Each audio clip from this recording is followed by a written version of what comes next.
I'm Christina Tankersley, and I am a Microsoft Certified Trainer. I've been teaching Microsoft products for over 20 years. Hi, I'm Barbara Evers, and I'm here to learn about Microsoft Word. All right. Barbara, what we'll be talking about here are some advanced features. Okay. So we've got quite a few to go through. How about we start with pictures? That sounds great.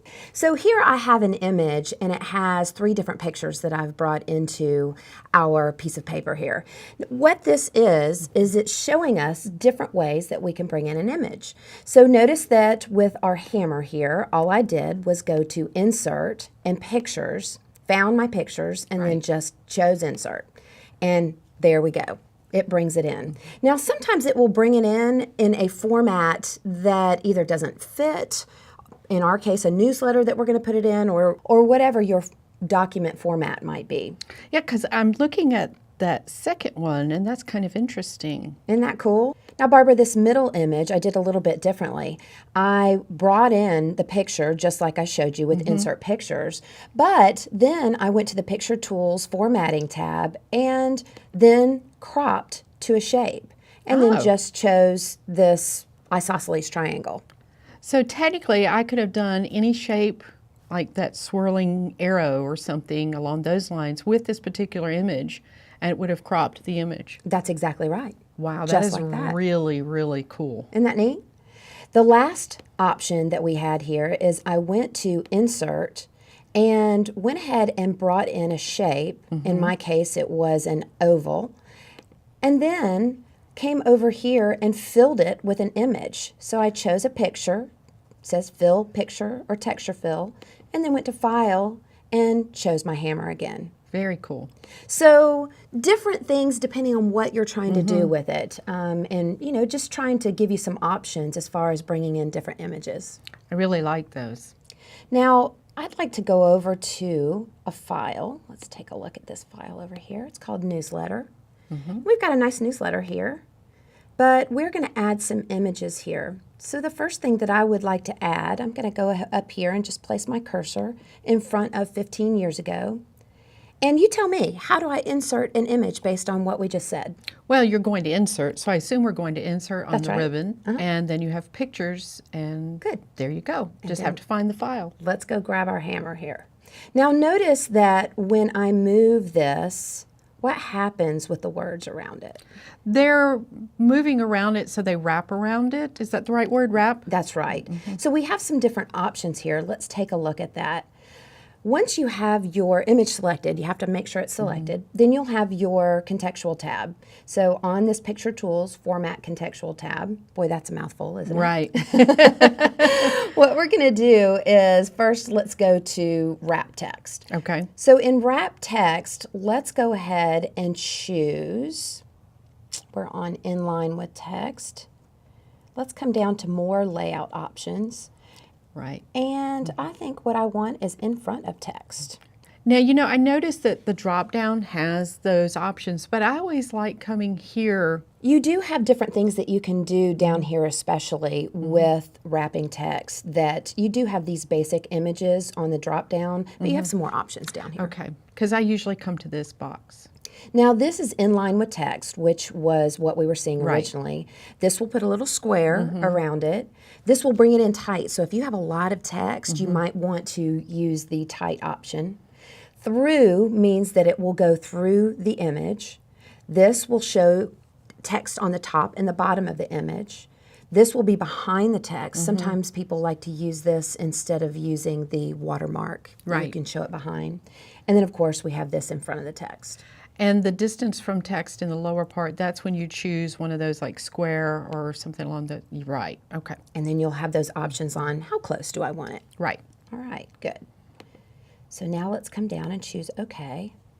Now you'll notice I'm just going to rotate this by grabbing my handle. The text is back there. Let's see how it's in the back. All right. So now that we have that, I'm going to come back to position. And now you can see that those images that we were talking about on where we want to place it in the Right. actual document. So I'd like to put this in the bottom left-hand corner. And then let's change this wrap text to, Let's go a little tighter with that. See how it now it's on Right. both sides of that. A little hard to read, though. It is a little weird, isn't it? Let's move it down. Yeah, you'd have to fine tune, get it where you want it. Barbara, notice that when we have it selected, we have this option here where we can look at our layout options here as well. Right. Okay. An option that we have down here at the bottom is to either have it move with the text or fix the position on page, which anchors it in the place that we actually put it. Okay. On this, what I'd like to do is notice that when I move this around, that there is a background to that hammer, even though it's white and we can't Right. really see because the paper's white. I'd like to remove that so that it works a little bit better with this text. So, having it selected under Picture Tools Format, I'm going to come to Remove Background. Now, this is a little bit of a process, so what we have to do is we have to tell it what we want to keep and what we want it to remove. So anything that is pink, it's going to remove. Okay. Notice that we have some of our hammer here. So we need to say, hey, no way, we need to keep that. Sure. Let's go ahead and just draw a little line on the head of the hammer here. There you go. And then also on the end, for some reason it didn't like that either. All right, and I see a little bit here too. That looks pretty good. That does look good. All right, so let's say to keep the changes. And look at that.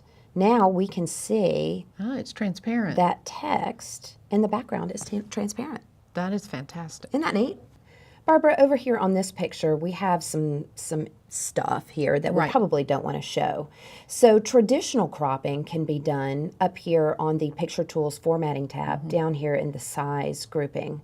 So what I can do is I could say, hey, I'd like to crop some of this out, and I'm just going to crop out some of that telephone pole and utilities. Right. And then select it again. And now when I move this up, Oh, what's the green line? well, now those are your alignment guides. So it is showing me that that is aligned with the top of the text there. Oh, that where great? did that come from? So that comes from on the Picture Tools Format tab. If you choose the Align option, you can turn on the alignment guides and they'll automatically pop up as you're moving things around. The last thing I'd like to show you are the wrap points that you can put in here. Right now it's wrapping to the edges of the picture. So what we can do, let me select my picture, go to the Format tab, and then under Wrap Text, let's choose Edit Wrap Points. And watch this. I'm going to just move this outside the picture and watch what happens to the text. Ooh. So now it adheres to that line, that outer line in the wrap point that I moved out. And then I can move this out a little bit as well. That's great. So, for example, you have one line kind of hanging out underneath. You could pull that down a little bit, right? That's right. That's fantastic because sometimes even wrap text, it looks a little odd. It doesn't do exactly what you want to do. So in this, we've done a lot with images. We have seen some different ways to bring in images. We've worked with wrap points. We worked a little bit with alignment and position. We have lots of options with our images.